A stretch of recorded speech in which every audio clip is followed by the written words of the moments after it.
Hello दोस्तों, आप सबका बहुत बहुत स्वागत है टैक्स पाठशाला में by taxation insight. It's all about taxation.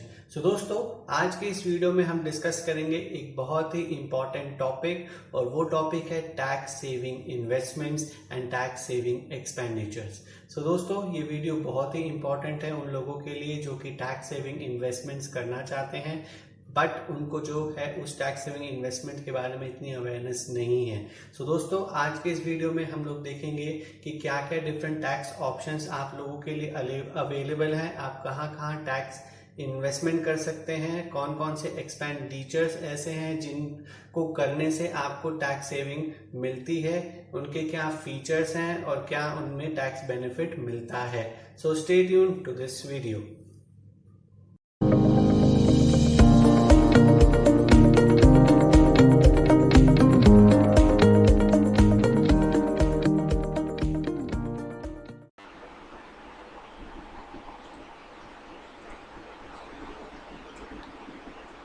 आइए दोस्तों, स्टार्ट करते हैं और जानते हैं टैक्स सेविंग इन्वेस्टमेंट और एक्सपेंडिचर के बारे में। दोस्तों, आइए सबसे पहले देखते हैं कि हम आज के इस सेशन में क्या क्या डिस्कस करने वाले हैं, कौन कौन से टॉपिक हम लोग कवर करेंगे आज के इस सेशन में। दोस्तों, सबसे पहले हम इंट्रोडक्शन देखेंगे और उसका इन टैक्स सेविंग इन्वेस्टमेंट और एक्सपेंडिचर का एक छोटा सा बैकग्राउंड जानने की कोशिश करेंगे। फिर उसके बाद हम जानेंगे कि टैक्स सेविंग इन्वेस्टमेंट्स क्या होती हैं, कौन कौन सी टैक्स सेविंग इन्वेस्टमेंट आपके पास अवेलेबल हैं जिसमें आप जो है पैसा इन्वेस्ट करके अपने लिए टैक्स सेविंग जो है जनरेट कर सकते हैं। फिर उसके बाद हम लोग जानेंगे टैक्स सेविंग एक्सपेंडिचर के बारे में कि टैक्स सेविंग एक्सपेंडिचर क्या होता है और कौन कौन से ऐसे एक्सपेंडिचर है जिनका आपको टैक्स सेविंग का बेनिफिट मिलता है। आइए दोस्तों, स्टार्ट करते हैं और सबसे पहले जानते हैं कि टैक्स प्लानिंग क्या होती है, why tax planning is important. दोस्तों, टैक्स सेविंग इन्वेस्टमेंट जानने के लिए आपको एक टैक्स प्लानिंग के बारे में सबसे पहले जानना पड़ेगा, क्योंकि आपको किस इन्वेस्टमेंट में आपको इन्वेस्टमेंट करना है, कौन सा इन्वेस्टमेंट आपके फाइनेंशियल नीड को मीट करेगा, ये डिपेंड करेगा आपकी टैक्स प्लानिंग पे। दोस्तों, टैक्स प्लानिंग क्यों इम्पॉर्टेंट होती है, आइए सबसे पहले जानते हैं। टैक्स प्लानिंग का मतलब सबसे पहले क्या होता है। Tax planning means optimize utilization of tax exemptions, deductions and benefit. दोस्तों, जितने भी इनकम टैक्स एक्ट में जो आपके लिए टैक्स सेविंग एग्जेम्पशंस हैं, टैक्स डिडक्शंस और बेनिफिट्स आपको दिए गए हैं with respect to the tax saving, उनका ऑप्टिमम यूटिलाइजेशन के करने को हम लोग जो है टैक्स प्लानिंग कहते हैं। टैक्स प्लानिंग जो है वो क्या इंश्योर करता है, it insures tax reduction with savings to achieve your various financial goal. तो टैक्स सेविंग्स इन्वेस्टमेंट में आप अगर पैसा इन्वेस्ट करते हैं तो ना ही सिर्फ आपका टैक्स सेव होता है, बल्कि आपको जो है सेविंग्स भी जनरेट होती हैं, रेगुलर इनकम्स भी जनरेट होती हैं। आपका जो है जो पैसा है वो इन्वेस्ट होके इंक्रीज होके आपको पैसा मिलता है, आपको साथ में इनकम का बेनिफिट भी यहाँ पर मिलता है। तो टैक्स सेविंग के साथ साथ इनकम बेनिफिट भी आपको मिलता है, और ये तभी पॉसिबल है जब आप टैक्स प्लानिंग, एक प्रॉपर टैक्स प्लानिंग करते हैं। Tax planning for any tax saving investment drives 4 factor. दोस्तों, टैक्स सेविंग इन्वेस्टमेंट के लिए जो आपको टैक्स प्लानिंग करनी होती है वो जो है 4 फैक्टर्स को ड्राइव करती है। तो बेसिकली जो टैक्स सेविंग इन्वेस्टमेंट जो भी आप ऑप्शन ऑप्ट करते हैं उसमें आपके बेसिकली 4 फैक्टर्स देखे जाते हैं। सबसे पहला फैक्टर होता है how you can avail the tax benefit, आप बेनिफिट को कैसे अवेल कर सकते हैं। The kind of tax saving instrument, तो जिसमें आप पैसा लगा रहे हैं वो किस प्रकार का है, किस kind of tax saving instrument में आप पैसा इन्वेस्ट करना चाहते हैं, उसका क्या टेन्योर है कि कितने टाइम तक आपको जो है पैसा इन्वेस्ट करना पड़ेगा, उसका लॉकिंग टाइम क्या है, कितना मिनिमम और कितना मैक्सिमम आप जो अपना पैसा उस टैक्स सेविंग इन्वेस्टमेंट में इन्वेस्ट करके रख सकते हैं, और लास्ट में उसकी टैक्सेबिलिटी। दोस्तों, ये 4 फैक्टर्स होते हैं जो किसी भी इन्वेस्टमेंट से पहले जो हैं, या इन्वेस्टमेंट में जब आप इन्वेस्ट करते हैं तो उसमें ये 4 फैक्टर्स जो हैं बड़े इंपॉर्टेंट होते हैं, बड़े क्रूशल होते हैं before you make any investment. दोस्तों, ये छोटा सा बैकग्राउंड था टैक्स प्लानिंग के लिए कि टैक्स प्लानिंग क्यों इम्पॉर्टेंट है। तो by this you can you can brief that the tax planning is very very important.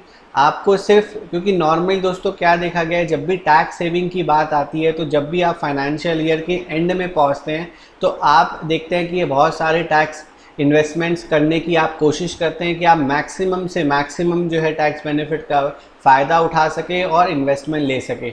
But दोस्तों अगर आप प्रॉपरली टैक्स प्लानिंग नहीं करते हैं तो आप ऐसा प्लान चुन लेंगे कि जिससे आपका टैक्स तो ज़रूर बच जाएगा लेकिन आप अपने फाइनेंशियल गोल्स को मीट नहीं कर पाएंगे। सो टैक्स प्लानिंग सिर्फ लास्ट मोमेंट में करने के लिए नहीं होता है, बल्कि एक प्रॉपर प्लान बना के जो है आपके फाइनेंशियल गोल्स के अकॉर्डिंग आपको टैक्स प्लानिंग करनी चाहिए कि किस इन्वेस्टमेंट में आपको पैसा इन्वेस्ट करना है और कौन सी टैक्स सेविंग आपको ऑप्ट करनी है, या ऐसा कौन सा एक्सपेंडिचर आपको करना है जिसके बेसिस पे आप अपने टैक्स को सेव कर सकें। सो आइए दोस्तों आगे बढ़ते हैं और जानते हैं टैक्स सेविंग इन्वेस्टमेंट्स के बारे में। तो दोस्तों टैक्स सेविंग इन्वेस्टमेंट आज की डेट पे कौन कौन सी अवेलेबल हैं आपके पास में और जो कि बहुत ही फेमस हैं, जिनमें आप पैसा इन्वेस्ट कर सकते हैं और अपने टैक्स को बचा सकते हैं। सो दोस्तों टैक्स सेविंग इन्वेस्टमेंट की अगर मैं बात करूं तो सबसे पहले हम सेक्शन 80C देखते हैं। सो दोस्तों 80C सेक्शन जो है उसकी जो मॉनेटरी लिमिट है वो 1.5 लाख रुपया है। मतलब इस सेक्शन के अंडर जितनी भी टैक्स सेविंग इन्वेस्टमेंट्स आपको दी गई हैं उसका आप मैक्सिमम जो है 1,50,000 तक ही क्लेम कर सकते हैं। तो दोस्तों ये इस सेक्शन की लिमिट है। आप टैक्स सेविंग इन्वेस्टमेंट में कितना मर्जी भी पैसा इन्वेस्ट कर सकते हो, लेकिन वो depend upon scheme to scheme, जो इन्वेस्टमेंट टू इन्वेस्टमेंट ये वेरी करता है कि किसी इन्वेस्टमेंट में आप जितना मर्जी चाहे पैसा इन्वेस्ट कर सकते हैं। लेकिन दोस्तों जब वो इन्वेस्टमेंट अगर 80C में फॉल करती है, 80C सेक्शन में फॉल करती है, तो आप मैक्सिमम जो टैक्स सेविंग डिडक्शन क्लेम कर सकते हो वो कर सकते हो 1.5 लाख रुपये। तो 1.5 लाख रुपए तक का ही आपको टैक्स बेनिफिट मिलेगा। और दोस्तों 80C सेक्शन में जो बेनिफिट मिलता है वो सिर्फ इंडिविजुअल और HUF को ही मिलता है। प्राइमरली इंडिविजुअल्स को ही इसमें बेनिफिट मिलता है और डिडक्शन आपको तभी मिलेगी जब आप एक्चुअली जो है इन्वेस्टमेंट करेंगे, आप एक्चुअली इन्वेस्टमेंट में पैसा लगाएंगे। तो जब आप एक्चुअल पेमेंट कर देंगे तभी आपको इस सेक्शन में डिडक्शन मिलेगी। तो दोस्तों आइए देखते हैं कि टैक्स सेविंग इन्वेस्टमेंट्स क्या क्या अवेलेबल है अंडर सेक्शन 80C। तो दोस्तों सबसे पहली इन्वेस्टमेंट है वो है यूनिट लिंक इंश्योरेंस प्लान। तो दोस्तों ये मैं जितनी इन्वेस्टमेंट आपको बताऊंगा ये एड हॉक लिस्ट है, इसके अलावा भी इन्वेस्टमेंट हो सकती हैं, लेकिन जो बहुत फेमस इन्वेस्टमेंट्स हैं वो मैंने मोस्टली जो है सारी इसमें कवर करी हैं। और हर एक इन्वेस्टमेंट के की फीचर्स, की बेनिफिट्स और उसकी क्या टैक्सेबिलिटी और टेन्योर है ये मैं आगे आपसे सेशन में डिस्कस करूंगा with respect to each investment. तो दोस्तों सेकंड जो इन्वेस्टमेंट बहुत ही फेमस इन्वेस्टमेंट है वो है पब्लिक प्रोविडेंट फंड, जिसको शॉर्ट में हम PPF बोलते हैं। अगला है टैक्स सेविंग FDs, जो कि आप बैंक और पोस्ट ऑफिस में करवाते हो। तो FD भी एक बहुत ही अच्छा एक टैक्स सेविंग इंस्ट्रूमेंट होता है। Employ provident fund, employ provident fund is also a very famous tax saving investment. और जो अगर तो आप एक एम्प्लॉई हैं तो आपकी डेफिनेटली इसमें इन्वेस्टमेंट होगी ही होगी, क्योंकि हर एम्प्लॉयर जो है वो अपने एम्प्लॉय का प्रोविडेंट फंड डिडक्ट करता है। अगर जो है PF EPF लॉ में अगर मैंडेटरी है आपका PF काटना तो आपका वो PF डिडक्ट करेगा, लेकिन 100% केसेस में जो है देखा गया कि PF को वो डिडक्ट करते हैं और PF आपका डिडक्ट करके आपका PF में अकाउंट खुलता है और वहाँ पे जो है एम्प्लॉयर भी आपके बिहाफ पे इन्वेस्टमेंट करता है, आपके बिहाफ पे कंट्रीब्यूशन देता है। तो अगर आप एक एम्प्लॉई हैं तो आपका प्रोविडेंट फंड में इन्वेस्टमेंट होगा ही। तो ये भी एक बहुत ही अच्छा जो है इन्वेस्टमेंट ऑप्शन होता है एम्प्लॉय प्रोविडेंट फंड। अगला है नेशनल पेंशन सिस्टम, ये भी एक बहुत अच्छा इंस्ट्रूमेंट है for investment purpose.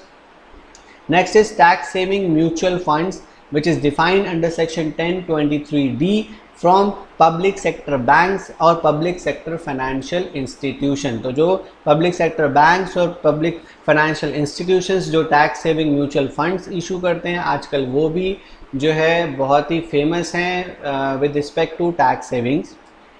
Next is equity link saving scheme. तो दोस्तों जो लोग थोड़ा यंग होते हैं और रिस्क ले सकते हैं अगर अपनी इन्वेस्टमेंट के लिए, तो उनके लिए बहुत ही अच्छा प्लान है, that is equity link saving scheme, ELSS जिसको बोलते हैं।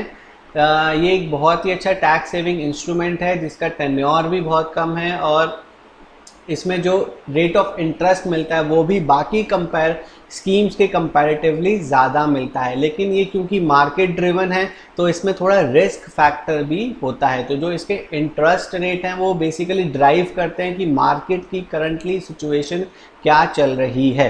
तो दोस्तों मैं इसके बारे में डिटेल में आपसे फर्दर डिस्कस करूंगा, बट फॉर द मोमेंट आप ध्यान रखिए equity link saving scheme is also a very good investment plan, tax saving investment plan. Next is national saving certificates, then Sukanya Samriddhi Yojana. ये basically एक newly introduced एक ATC है, अभी recently थोड़ा time पहले ही आई थी ये,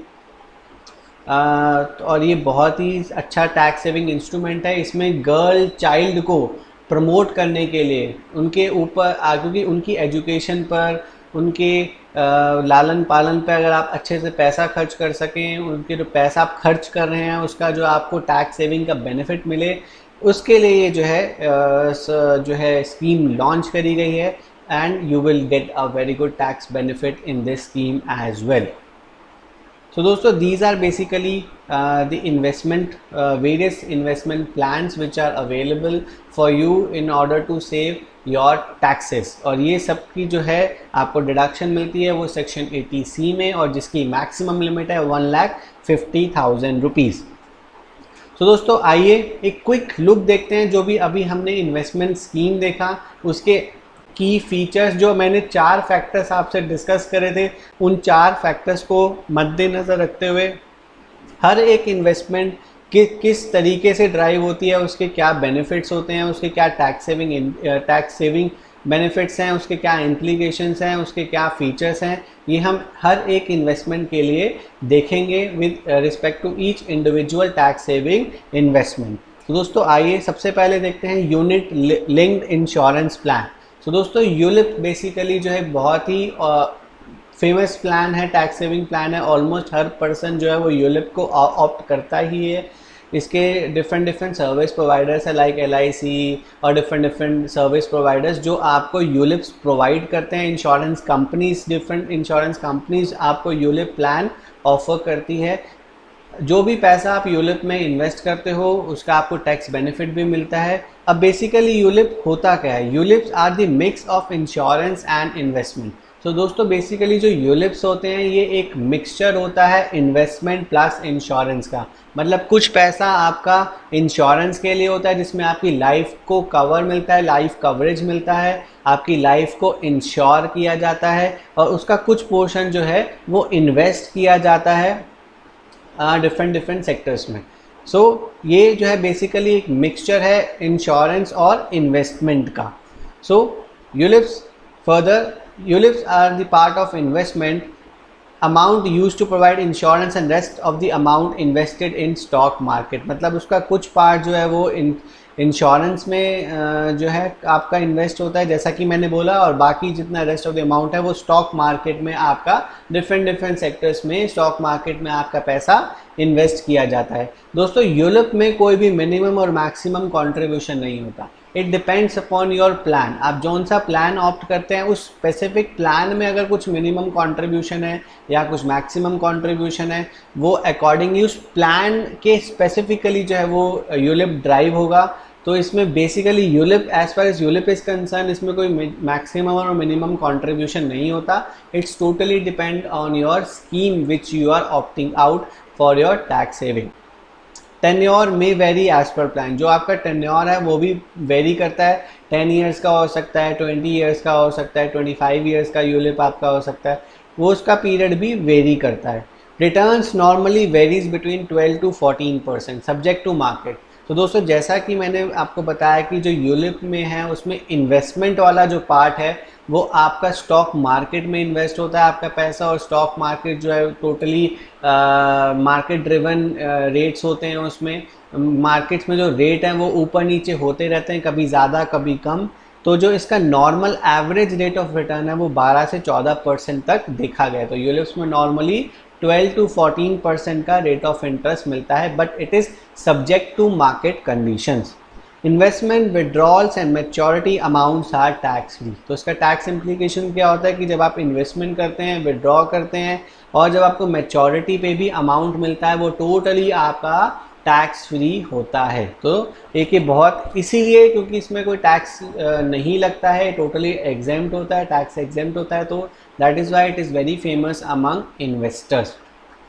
तो दोस्तों आइए आगे बढ़ते हैं और देखते हैं एक और quick look on public provident fund, PPF. दोस्तों पीपीएफ एक बहुत ही अच्छा लॉन्ग टर्म इन्वेस्टमेंट ऑप्शन होता है अगर आप लॉन्ग टर्म इन्वेस्टमेंट के बारे में सोच रहे हैं, क्योंकि यूलिप में भी आपका 10 से 15 साल जो है आपका पैसा इन्वेस्ट रहता है। तो दोस्तों नॉर्मली जो टैक्स सेविंग में हम जितने भी टैक्स इन्वेस्टमेंट देखेंगे पढ़ेंगे वो नॉर्मली लॉन्ग टर्म पर्सपेक्टिव से ही होती है, क्योंकि आपको टैक्स बेनिफिट तभी मिलता है जब आप लंबे समय के लिए अपना पैसा इन्वेस्ट करेंगे। तो अगर आप लंबे समय के लिए अपना पैसा इन्वेस्ट कर रहे हैं तो एक इन्वेस्टर क्या चाहेगा कि उसका पैसा सिक्योर रहे, उसको रेगुलर इंटरवल्स में इनकम मिलती रहे, या अगर उसको इनकम नहीं भी मिल रही है, जो उसका पैसा एक्यूमुलेट हो रहा है उस पर रेगुलर इंटरवल्स में जो है उसको इनकम उसकी ऐड होती रहे।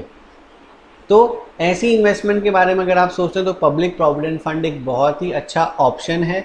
और पब्लिक प्रोविडेंट फंड एक लॉन्ग टर्म इन्वेस्टमेंट ऑप्शन है and is one of the safest form of investment.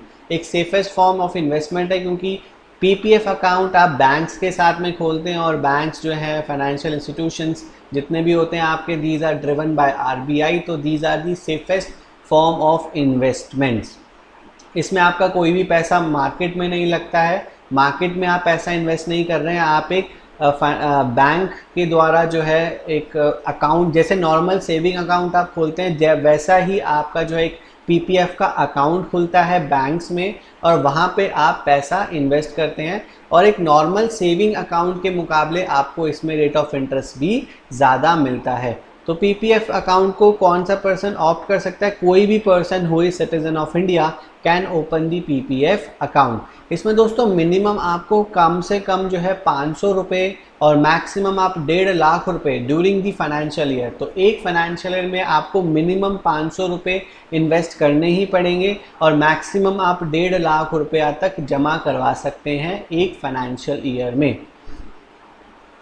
Moving forward और मिनिमम टेन्योर इसका जो होता है वो 15 साल का होता है। जो आप जो पैसा इन्वेस्ट कर रहे हो वो आपका, अगर अकाउंट आपने पीपीएफ का एक बार ओपन किया तो वो जो है 15 साल तक ऑपरेशनल रहता है और आप उसको फर्दर एक्सटेंड कर सकते हो इन अ ब्लॉक ऑफ 5 ईयर्स।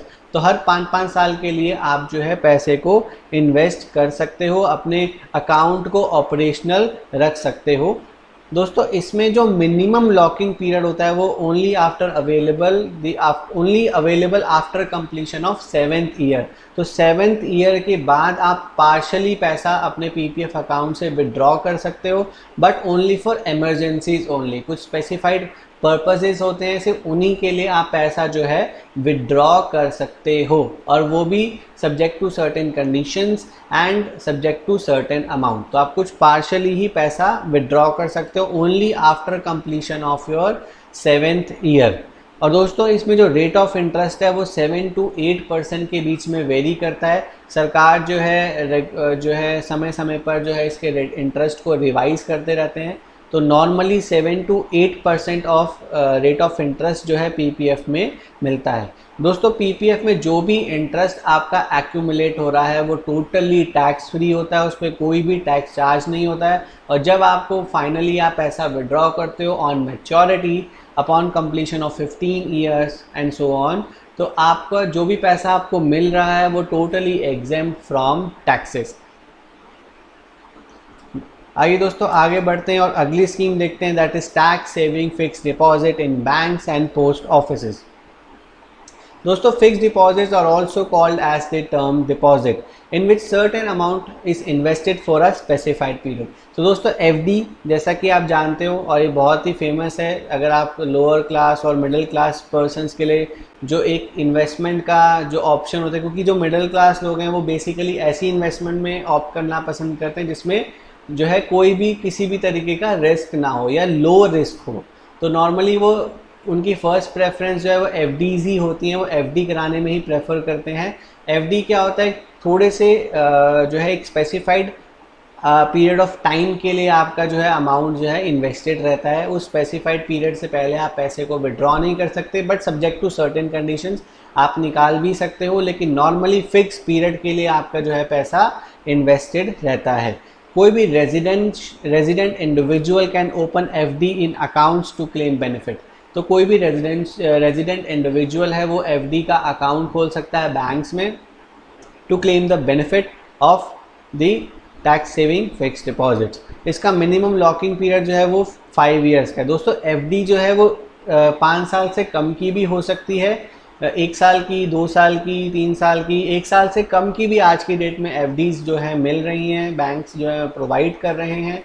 और जो मिनिमम 5 साल जो है तक आपको इन्वेस्ट करना पड़ेगा। अगर आपको एटीसी के अंदर अगर आपको टैक्स का बेनिफिट लेना है तो मिनिमम अगर आपकी एफडी का टेन्योर 5 ईयर्स होगा तभी आप जो पैसा उस एफडी में लगाएंगे आपको उसका टैक्स बेनिफिट मिलेगा, और वो भी लिमिट रहेगा टिल 1,50,000 रुपीज़ पर फाइनेंशियल ईयर। और दोस्तों इसमें रेट ऑफ इंटरेस्ट जो है वो वेरी करता है 5.5% टू 7.75%। तो दोस्तों एफडी का जो रेट है वो सीनियर सिटीजन्स के लिए थोड़ा ज़्यादा होता है, और अगर आप सीनियर सिटीज़न नहीं हैं तो थोड़ा रेट ऑफ इंटरेस्ट कम रहता है, क्योंकि ये it's a very secure investment. लेकिन कई इन्वेस्टर इसमें पैसा इसलिए इन्वेस्ट नहीं करते क्योंकि इसमें रेट ऑफ इंटरेस्ट जो है वो बहुत कम है, और धीरे धीरे जो है एफडीज़ के रेट ऑफ इंटरेस्ट भी जो है वो कम होते जा रहे हैं। तो सिर्फ लोग इसमें इसलिए पैसा इन्वेस्ट करते हैं क्योंकि ये एक सिक्योर इन्वेस्टमेंट है। तो एक सिक्योरिटी के पर्सपेक्टिव से लोग यहाँ पर पैसा इन्वेस्ट करते हैं। बट अगर आप रेट ऑफ इंटरेस्ट की बात करें तो यहाँ पे बाकी स्कीम्स के मुकाबले जो है एफडी में थोड़ा रेट ऑफ इंटरेस्ट जो है वो कम मिलता है। और इसमें एक और जो नुकसान है वो ये होता है कि जो भी आप इंटरेस्ट जो अर्न करते हैं वो टैक्सेबल होता है। अगर मैं बात करूँ पीपीएफ की, वहाँ पे रेट ऑफ इंटरेस्ट एफडी के मुकाबले थोड़ा ज़्यादा होता है, बट उसमें जो आप इंटरेस्ट अर्न करते हैं वो टैक्स फ्री होता है। लेकिन एफडी में अगर आपको कोई इंटरेस्ट मिल रहा है तो वो आपका टैक्सेबल होगा। आइए दोस्तों आगे बढ़ते हैं और बात करते हैं एम्प्लॉय प्रोविडेंट फंड की। सो दोस्तों बेसिकली एम्प्लॉय प्रोविडेंट फंड होता क्या है? Employ provident fund is a retirement benefit scheme that is available to all salaried employees. So जितने भी एम्प्लॉयज़ होते हैं उनका, जैसा कि मैंने बताया, सारे एम्प्लॉयज़ का जो है वो ईपीएफ अकाउंट खोला जाता है जिसमें एम्प्लॉयज़ का भी कंट्रीब्यूशन होता है और एम्प्लॉयर्स भी कंट्रीब्यूट करते हैं। सो ईपीएफ अकाउंट जो है, अगर आप सैलरीड एम्प्लॉय हैं तो सभी का इस स्कीम में अमाउंट इन्वेस्टेड होता ही है। और आप कितना पैसा आप इसमें इन्वेस्ट कर सकते हैं? 12% of your basic salary plus DA. तो बेसिक और डीए का 12% जो अमाउंट होता है वो एम्प्लॉयर आपकी रेगुलर जो सैलरी, जो मंथली सैलरी होती है उसमें से डिडक्ट करके पीएफ अकाउंट में डिपॉजिट करता है। और सेम अगर एम्प्लॉयर अगर कंट्रीब्यूट कर रहा है तो वो भी 12% of your basic plus DA employer भी आपके बिहाफ पे इन्वेस्ट करता है। तो आपके अकाउंट में मंथली एक आपका कंट्रीब्यूशन जा रहा है 12%, और 12% जो है एम्प्लॉयर भी कंट्रीब्यूट करता है आपके ईपीएफ अकाउंट में। बट दोस्तों अगर आप अपनी बात करें तो एम्प्लॉई के पास ऑप्शन है, वो वॉलेंटरी ज़्यादा भी कंट्रीब्यूट कर सकता है। ऐसा मैंडेटरी नहीं है कि 12% ही उसको कंट्रीब्यूट करना है। लेकिन अगर एम्प्लॉयर 12% से ज़्यादा अगर कंट्रीब्यूट करता है आपके पीएफ अकाउंट में, तो जो भी एक्सेस अमाउंट वो इन्वेस्ट करेगा या कंट्रीब्यूट करेगा पीएफ अकाउंट में, वो एम्प्लॉय के हाथ में टैक्सेबल होगा। मतलब वो पोर्शन जो है, एक्सेस पोर्शन जो है, एम्प्लॉय के हाथ में टैक्सेबल होगा। लेकिन एम्प्लॉयर, अगर मैं एम्प्लॉय की बात करूं तो एम्प्लॉय 12% से कितना भी इन्वेस्ट कर सकता है, अप टू 1,50,000 तक का उसको एटीसी में डिडक्शन मिलेगा। इंटरेस्ट जो है दोस्तों इसमें वेरी करता है 7 से 8% के बीच में, और इसमें कोई टैक्स भी नहीं लगता अगर आप पीएफ से पैसा विड्रॉ कर रहे हो after completion of 5 years of your service. अगर 5 साल कंप्लीट होने के बाद अगर आप पीएफ से कुछ पैसा विड्रॉ करते हो तो आपकी उस विड्रॉल पे कोई भी टैक्स नहीं चार्ज होगा। लेकिन अगर आप 5 साल से पहले पैसा विड्रॉ कर रहे हो तो उस अमाउंट पे आपको टैक्स जो है वो पे करना पड़ेगा। That amount is taxable in your hand. और दोस्तों अगर आप जॉब चेंज करते हो, एक एम्प्लॉयर से दूसरे एम्प्लॉयर में मूव करते हो, तो अगर आपने एक एम्प्लॉयर का जो पीएफ का अमाउंट है वो दूसरे एम्प्लॉयर के पीएफ अकाउंट में अगर आपने वो बैलेंस ट्रांसफ़र कर दिया तो ये माना जाएगा कि आपने पैसा विड्रॉ नहीं करा है, उसको टैक्स फ्री ही रखा जाएगा। एक एक्सेप्शन इसमें ये होता है कि अगर आप पैसा विड्रॉ कर रहे हो ड्यू टू आपको नौकरी से निकाल दिया गया है या कोई डिसेबिलिटी हो जाती है, उस केस में अगर आप पैसा विड्रॉ कर रहे हो अपने पीएफ अकाउंट से तो उस पर तो कोई भी टैक्स चार्ज नहीं होगा। दोस्तों आगे बढ़ते हैं और अगली स्कीम की तरफ देखते हैं, वो है equity link saving scheme ELSS। जैसा कि मैंने बताया ये बहुत ही फेमस है और इसमें जो है रेट ऑफ इंटरेस्ट भी जो है वो बाकी स्कीम्स के मुकाबले ज़्यादा रेट ऑफ इंटरेस्ट मिलता है, लेकिन इसमें जो रिस्क फैक्टर है वो बाकी स्कीम्स के मुकाबले थोड़ा ज़्यादा होता है। इसमें रिस्क भी ज़्यादा है और इसमें रिटर्न भी ज़्यादा है। तो equity link saving scheme basically एक म्यूचुअल फंड है that helps to save tax and offer an opportunity to grow your wealth through investment in equities। तो दोस्तों जैसा नाम सजेस्ट कर रहा है इक्विटी लिंक सेविंग स्कीम, तो इसमें जो भी पैसा आप कंट्रीब्यूट करते हो वो सारा पैसा इक्विटी मार्केट में आपका लगाया जाता है। और इक्विटी मार्केट जो है वो टोटली मार्केट ड्रिवन है, वहाँ पे रेट ऑफ इंटरेस्ट वेरी करते हैं, कभी ज़्यादा भी हो सकता है कभी कम भी हो सकता है। तो इसमें रिस्क फैक्टर जो है वो थोड़ा ज़्यादा होता है as compare to other schemes. That is why the rate of interest is higher than in this investment plan. और इसमें दोस्तों सबसे अच्छी बात है क्यों इतना फेमस है, क्योंकि इसका जो लॉकिंग पीरियड है दोस्तों वो भी सिर्फ 3 साल का है। तो मिनिमम आप 3 साल से ज़्यादा भी इन्वेस्ट कर सकते हो ELSS में, लेकिन आपको मिनिमम 3 ईयर्स तक पैसा इन्वेस्ट करना पड़ेगा। अगर आप आज की डेट में कोई पैसा ELSS में डालते हो तो आप उस पैसे को 3 साल के बाद ही विड्रॉ कर सकते हो।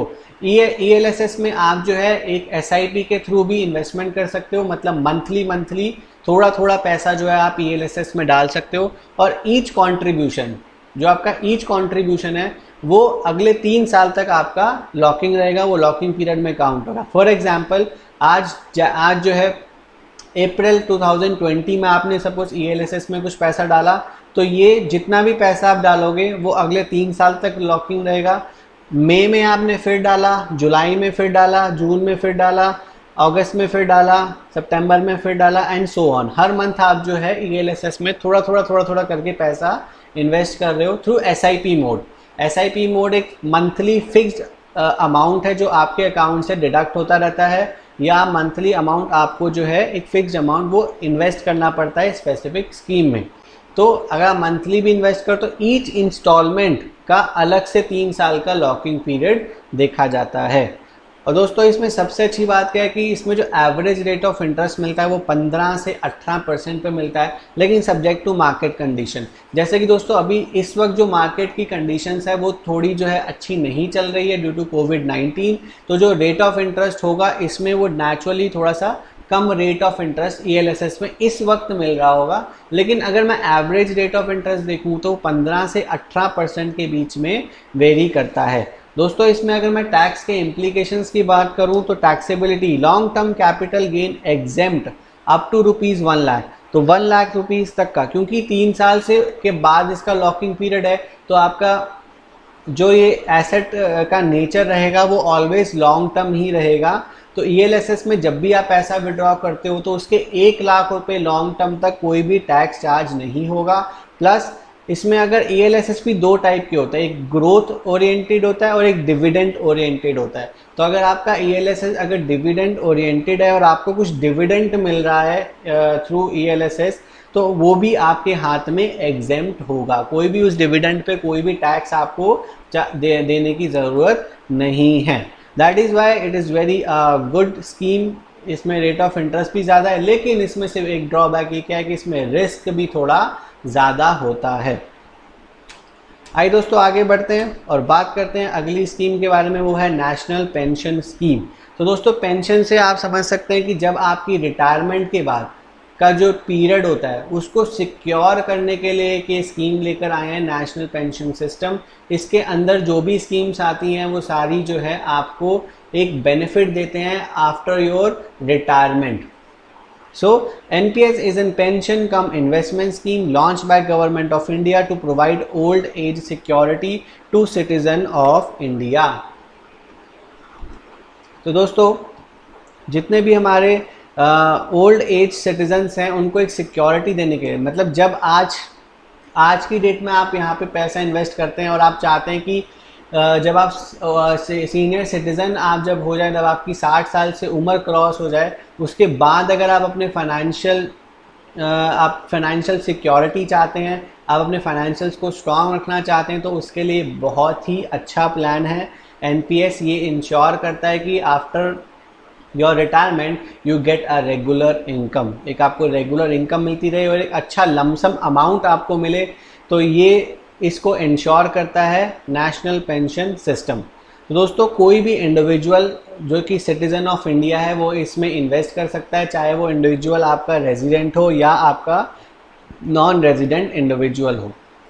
दोस्तों इसमें बेसिकली दो अकाउंट होते हैं, टीयर 1 और टीयर 2, एक प्राइमरी अकाउंट एक सेकेंडरी अकाउंट जिसको बोल सकते हैं समझने के लिए। बट इसमें एक टीयर 1 और टीयर 2 अकाउंट होता है। तो आपका जब भी आप इसमें अकाउंट खोलोगे तो टीयर 1 में आपका अकाउंट खुलेगा और उसमें मिनिमम आपको जो है 1000 रुपीज़ कॉन्ट्रीब्यूट करना पड़ेगा। हर साल आपको मिनिमम 1000 रुपीज़ कॉन्ट्रीब्यूट करना पड़ेगा। और दोस्तों इसमें आप विड्रॉल पॉसिबल है but only once you attain the age of 60 years.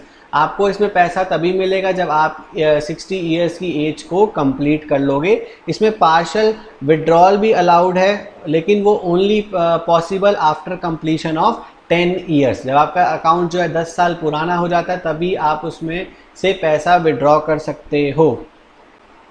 इसके ऊपर दोस्तों इसके भी कुछ कंडीशंस हैं। पार्शल विड्रॉल 10 साल, नॉर्मली 10 ईयर्स तक जो है वो होता है, लेकिन आप इसमें से पार्शली विड्रॉ भी कर सकते हो आफ्टर 3 ईयर्स, लेकिन उसमें भी एक कंडीशन है जो आपको फुलफ़िल करनी ज़रूरी है। इसके ऊपर मैंने एक दोस्तों अलग से पूरी वीडियो डाली है, आप प्लीज़ उस वीडियो को ज़रूर रेफ़र करें to understand the complete guide on national pension system. दोस्तों रेट ऑफ इंटरेस्ट जो है वो नेशनल पेंशन सिस्टम में 8 to 10% के बीच में वेरी करता है और इसमें जो भी आप पैसा डिडक्ट इन्वेस्ट करते हो, कंट्रीब्यूट करते हो, उसमें आपको एटीसी में डिडक्शन मिलेगी 1,50,000 की। प्लस इसमें एक बेनिफिट और क्या है कि आपको 50,000 रुपये की एडिशनल डिडक्शन मिलेगी इन सेक्शन 80 CC-D-1B। तो दोस्तों इसमें अगर मैं ओवरऑल लिमिट की बात करूं तो ओवरऑल इसमें 2 लाख रुपए तक की जो है इन्वेस्टमेंट की छूट मिलती है। That is why it is a very good plan. ये आपके पोस्ट रिटायरमेंट को जो है एक फाइनेंशियल सिक्योरिटी देने वाला प्लान है। लेकिन इसका ड्रॉबैक क्या है कि इसका लॉकिंग पीरियड बहुत ज़्यादा होता है और इसमें जो आपको बेनिफिट मिलता है वो आपको रिटायरमेंट के बाद ही मिलता है। Tax benefit on the partial withdrawal is exempt up to 25%। दोस्तों अगर आप पार्शियली पैसा विड्रॉ कर रहे हो, जैसा कि मैंने बताया कि इसमें वैसे 10 ईयर्स होता है लेकिन इसमें 3 ईयर्स का भी एक क्लॉज है, आप 3 ईयर्स में भी पैसा विड्रॉ कर सकते हो। अगर आपका अकाउंट 3 साल पुराना है तो भी पैसा विड्रॉ हो सकता है, लेकिन only up to 25% and only for specified purposes. तो स्पेसिफाइड पर्पस के लिए आप पैसा विड्रॉ कर सकते हो और जो पैसा आप विड्रॉ कर रहे हो 25% वो उस पर कोई भी टैक्स चार्ज नहीं होता है, वो टोटली एग्जेम्प्ट होता है। प्लस जो अब आप 60 ईयर्स की एज को अटेन करते हो और तब आप कुछ जो भी आपका कॉर्पस फंड होता है, जो भी आपका एनपीएस में बैलेंस स्टैंड करता है, उसका 40% जो है उसकी आपको छूट मिलती है। मतलब 40% आपका पैसा जो है उस पर कोई भी टैक्स चार्ज नहीं होता है।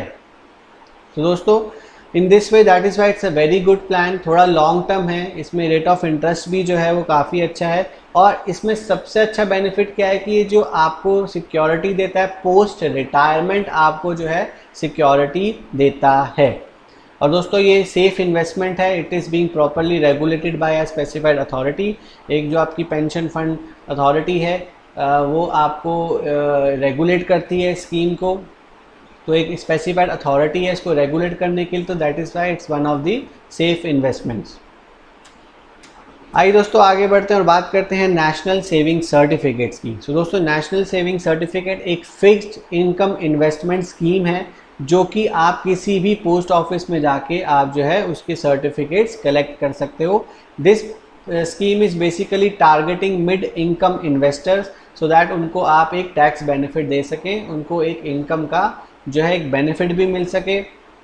यहाँ पे वो पैसा इन्वेस्ट करके एक फिक्स्ड अमाउंट के लिए पैसा इन्वेस्ट होता है और फिक्स्ड टेन्योर के लिए पैसा इन्वेस्ट होता है और उस पर कुछ एक फिक्स्ड रेट ऑफ परसेंटेज जो है इंटरेस्ट भी मिलता है। दोस्तों इसमें बेसिकली दो टाइप के सर्टिफिकेट्स होते हैं, जिसकी एक सर्टिफिकेट का टेन्योर 5 साल का होता है और दूसरे सर्टिफिकेट का टेन्योर जो है वो 10 साल का होता है। तो किन्हीं दो सर्टिफिकेट्स में से आप कोई सा भी जो है आप सर्टिफिकेट ऑप्ट कर सकते हो। Investor can invest as low as ₹100, मतलब मिनिमम 100 रुपये से आप शुरुआत कर सकते हो और मैक्सिमम कितना भी लेके जा सकते हो। जितनी आप सेविंग कर सकते हो आप उतनी सेविंग सर्टिफिकेट्स परचेज कर सकते हो। इसमें मिनिमम 100 रुपये से लेकर मैक्सिमम जितना आप इन्वेस्ट करना चाहते हो एज़ पर योर कन्वीनियंस। इसमें जो रेट ऑफ इंटरेस्ट मिलता है दोस्तों वो 7 से 8% के बीच में मिलता है, लेकिन दोस्तों इसका एक ड्रॉबैक है कि इसमें कमाया हुआ जो इंटरेस्ट है वो आपका टैक्सेबल होता है। तो दोस्तों अगर आप छोटे अमाउंट की इन्वेस्टमेंट प्लान कर रहे हैं तो नेशनल सेविंग सर्टिफिकेट्स आप ऑप्ट कर सकते हैं। और बस इसमें एक यही ड्रॉबैक है कि इसमें जो इंटरेस्ट आप कमाते हैं वो आपका टैक्सेबल होता है और इसका जो लॉकिंग पीरियड है वो बाकी स्कीम्स के मुकाबले थोड़ा सा मॉडरेट सा इसका लॉकिंग पीरियड है 5 साल। So that is why it's a very good scheme. दोस्तों आइए और लास्ट हम टैक्स सेविंग इन्वेस्टमेंट आज के सेशन में देखेंगे, वो है सुकन्या समृद्धि योजना। तो दोस्तों ये एक गवर्नमेंट बैक्ड स्कीम है and it is a part of Beti Bachao Beti Padhao योजना for the benefit of girl child. दोस्तों बेटी बचाओ बेटी पढ़ाओ एक योजना के अंतर्गत एक सुकन्या समृद्धि योजना को जो है वो लॉन्च किया गया है to give the benefit to the girl child. It can be opened for a girl child by a parent below the age of 10 years। तो 10 साल से कम उम्र के जितने भी गर्ल चाइल्ड्स हैं उनके लिए आप इस सुकन्या समृद्धि अकाउंट ओपन कर सकते हैं, ठीक है, under the scheme Beti Bachao and Beti Padhao. तो 10 साल से कम उम्र के जितने भी गर्ल चाइल्ड है उनके लिए उनके पेरेंट्स जो हैं ये अकाउंट ओपन कर सकते हैं। इसका जो टेन्योर है वो 21 ईयर्स का होता है, मतलब जब तक जो गर्ल चाइल्ड है उसकी एज 21 ईयर्स तक की नहीं हो जाती तब तक आप इस अकाउंट को ऑपरेट कर सकते हैं, या till the child gets married after 18 years. तो अगर 21 साल से पहले और 18 साल के बाद, तो मिनिमम 18 ईयर्स की जो है शादी की एज रखी गई है, तो 18 साल के बाद और 21 साल से पहले अगर गर्ल की जो है वो शादी हो जाती है तब उस शादी तक आप जो है इस अकाउंट को कंटिन्यू कर सकते हो, वरना मैक्सिमम 21 ईयर्स ऑफ एज। इसमें दोस्तों मिनिमम डिपॉजिट जो है वो आपको 250 रुपये तक का करना है और इसमें मैक्सिमम आप 1.5 लाख रुपये तक कंट्रीब्यूट कर सकते हो इन अ फाइनेंशियल ईयर। इसमें रेट ऑफ जो इंटरेस्ट आपको मिलता है वो 7 to 8% मिलता है और इसमें जो इंटरेस्ट मिलता है दोस्तों एक ये बहुत अच्छा है कि वो टोटली टैक्स फ्री होता है। तो पीपीएफ की तरह एक ये अकाउंट है, लेकिन पीपीएफ में जो है रेट ऑफ इंटरेस्ट उतना ही मिलता है, बिल्कुल एग्जैक्टली वैसा ही मॉडल है, लेकिन पीपीएफ में जैसे मिनिमम कंट्रीब्यूशन जो है वो 500 रुपये है, इसमें 250 रुपये है और वहाँ पर जो है वो locking period partial withdraw possible है, लेकिन इसमें जो है आपको अपना पैसा 21 साल या उससे 18 साल जो मैंने कंडीशन बताई उतने साल तक आपको पैसा इन्वेस्ट करना है। आप इसमें से भी विड्रॉ कर सकते हो but subject to certain conditions. So in this way दोस्तों हमने आज के इस सेशन में जितनी भी इम्पॉर्टेंट इन्वेस्टमेंट है उसका बैकग्राउंड पढ़ा। मैंने पूरा डिटेल्ड में तो कवर नहीं करा है हर एक इन्वेस्टमेंट को, लेकिन उससे रिलेटेड जितने इम्पॉर्टेंट पॉइंट्स हैं जो कि एक इन्वेस्टमेंट करने के पर्सपेक्टिव से इम्पॉर्टेंट है वो हमने आज के सेशन में कवर करा है। तो दोस्तों आइए आगे बढ़ते हैं और बात करते हैं टैक्स सेविंग एक्सपेंडिचर की। तो दोस्तों ऐसे कुछ खर्चे होते हैं जो हम करते हैं लेकिन हमें उसका कुछ टैक्स बेनिफिट नहीं मिलता, लेकिन मैं अभी आपसे बात करूंगा ऐसे कुछ खर्चे जो आप करते हो बट आपको उसका टैक्स बेनिफिट मिलता है। तो ऐसे कौन कौन से खर्चे हैं कि जब हम उनको इनकर करें और हमको उसका टैक्स बेनिफिट भी मिले। तो दोस्तों ऐसा खर्चा है, सबसे पहला खर्चा है life insurance premium for term plan.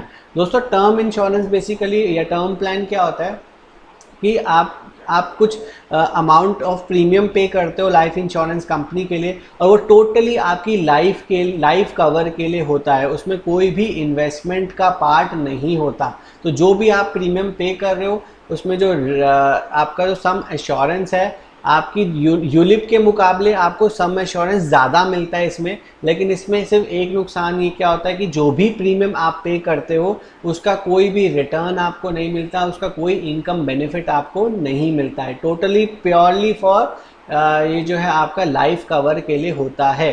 लेकिन आजकल कुछ ऐसे टर्म प्लान्स आ रहे हैं कि जिसमें आप कुछ एक स्पेसिफाइड पीरियड तक, जैसे 30 साल 40 साल तक पैसा आप जो है रेगुलरली पे करते हो, और जब आपकी इंश्योरेंस का जो टेन्योर है जब वो कंप्लीट होता है तो जितना भी आप प्रीमियम पे करते हो कंपनी वो सारा प्रीमियम आपका पे बैक कर देती है। तो इसमें कुछ इंटरेस्ट तो इतना खास नहीं मिलता, लेकिन आप जो भी पैसा पे कर रहे हो वो सारा पैसा आपको रिटर्न हो जाता है। लेकिन इसमें कोई इन्वेस्टमेंट वाला पोर्शन नहीं होता है, इसलिए टोटली फॉर टर्म प्लान इसको बोलते हैं, टर्म इंश्योरेंस इसको बोलते हैं। तो ऐसा कोई आप दोस्तों पेमेंट करते हैं तो आपको उसका डिडक्शन मिलेगा अंडर सेक्शन 80C, और मैक्सिमम आपको क्या डिडक्शन की लिमिट है 80C में 1,50,000 रुपीज़।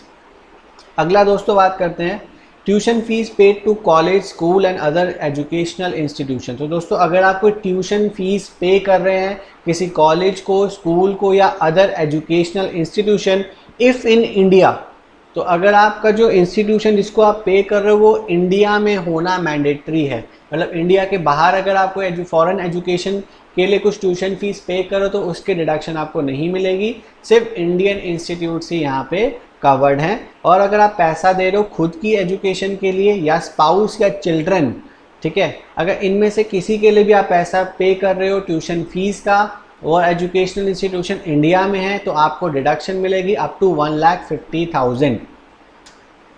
दोस्तों अगर आप कोई हाउसिंग लोन लेते हैं और अगर आपने हाउसिंग लोन आपने ले रखा है और आप उसमें जो है रेगुलर EMIs पे कर रहे हो तो उसका जो प्रिंसिपल कंपोनेंट है, ठीक है, उसका इंटरेस्ट का कंपोनेंट तो आप अपना हाउस प्रॉपर्टी हेड के अंदर क्लेम करते हो, लेकिन जो उसका प्रिंसिपल कंपोनेंट है दोस्तों वो आप क्लेम कर सकते हो 80C में।